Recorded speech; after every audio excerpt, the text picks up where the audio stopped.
اعوذ باللہ السمیع العلیم من الشیطان الرجیم بسم اللہ الرحمن الرحیم سبحان اللہ والحمد للہ ولا الہ الا اللہ واللہ اکبر لا حول ولا قوة الا باللہ العلی العظیم۔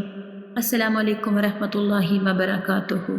آج میں ایک چھوٹا سا واقعہ آپ کے ساتھ شیئر کروں گی جس کا ٹائٹل ہے ہونا ہے تمہیں خاک سب خاک سمجھنا، جس کی ڈیٹیلز یہ ہیں۔ حضرت عمر رضی اللہ تعالیٰ عنہ نے حضرت سید بن عامر رضی اللہ تعالیٰ عنہ کو حمص کا امیر یعنی گورنر مقرر کیا تھا۔ ایک عرصے بعد اہل حمص حضرت عمر رضی اللہ تعالیٰ عنہ کے پاس آئے تو آپ رضی اللہ تعالیٰ عنہ نے ان سے کہا اپنے فقراء کے نام لکھ دو تاکہ ہم ان کی مدد کر سکیں۔ وہ جب نام لکھ کر لائے تو ان میں سے ایک نام حضرت سید بن عامر رضی اللہ تعالیٰ عنہ کا بھی تھا۔ حضرت عمر رضی اللہ تعالیٰ عنہ نے ان کا نام دیکھ کر پوچھا یہ سید بن عامر کون ہے؟ کہا ہمارا امیر۔ پوچھا تمہارا امیر فقیر ہے؟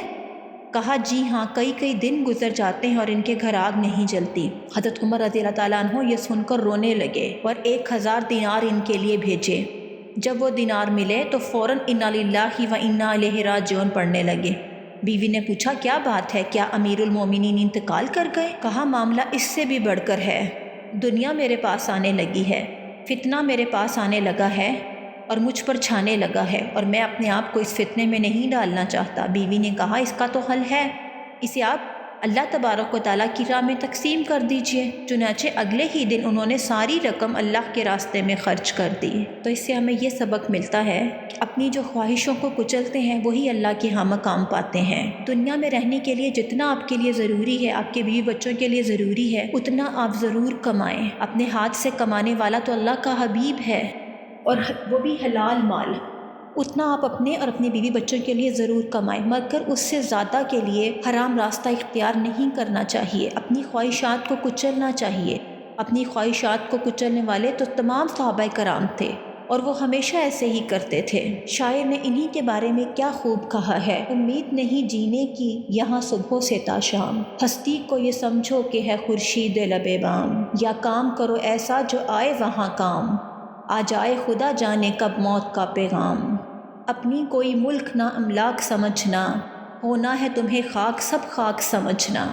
یعنی یہ دنیا کی جتنی بھی مال و متاع ہے یہ سب کی سب خاک ہے اور یہ خاک میں ہی مل جائے گی، ہمارے ساتھ کچھ بھی نہیں جائے گا۔ صحابہ کرام جو تھے ان سب کو ان میں سے کسی کو بھی دنیا کی فکر نہیں تھی، بلکہ ہر وقت ان کو اپنی آخرت کی فکر لاحق تھی۔ اس قدر مقدس ہستیاں کہ ہم ان کے قدموں کی خاک کے بھی برابر نہیں ہیں، وہ اس قدر اللہ سے محبت کرنے والے، اس کے باوجود انہیں دنیا کی فکر نہیں ہوتی تھی، انہیں اپنے اعمال پر کوئی تکبر نہیں تھا، اس کے باوجود ان کو ہر وقت اپنی آخرت کی فکر ہوتی تھی۔ جب ایک دفعہ نبی پاک صلی اللہ علیہ وسلم نے اپنے کسی صحابی کو منافقین کے نام بتائے تو حضرت عمر رضی اللہ تعالیٰ عنہ نے سے پوچھا کہ کیا تم مجھے وہ نام بتا سکتے ہو؟ تو انہوں نے کہا کہ نہیں، میں آپ کے ساتھ یہ چیز شیئر نہیں کر سکتا۔ تو انہوں نے ان سے کہا کہ کیا صرف اتنا بتا سکتے ہو کہ کہیں میرا نام تو اس فہرست میں شامل نہیں ہے؟ دیکھیں حضرت عمر رضی اللہ تعالیٰ عنہ جیسی ہستی اپنے بارے میں، منافقت کے بارے میں سوچتی کہ کہیں اس میں میرا نام نہ ہو، تو ہماری کیا اوقات ہے؟ اس قدر یعنی سوائے اللہ کی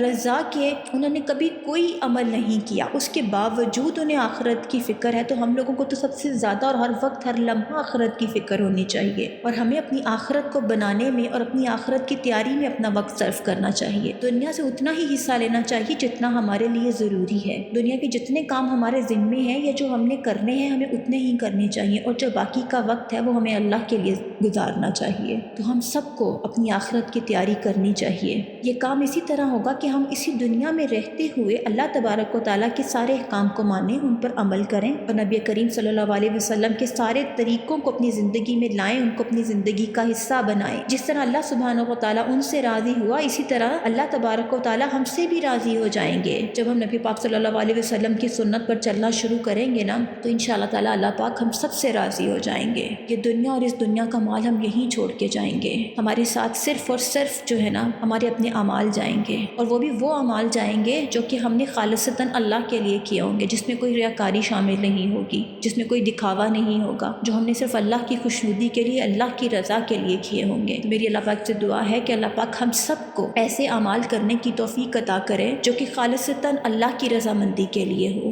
کیونکہ اللہ نیتوں کو جانتا ہے اور اللہ نیتوں کو دیکھتا ہے، وہ ہمارے ظاہر پہ نہیں جاتا، وہ ہمارے باطن کو دیکھتا ہے۔ تو اللہ پاک ہم سب کی نیت کو پاک صاف کرتے ہیں، ہمارے دلوں کو اپنے نور کے ایمان کی روشنی سے منور کر دیں۔ یا اللہ پاک ہم سب کو ہدایت عطا کریں، ہم سب کو صراط مستقیم پہ چلنے کی توفیق عطا کریں۔ یا اللہ پاک ہمیں وہ اعمال کرنے کی توفیق عطا کریں جو آپ کو پسند ہو۔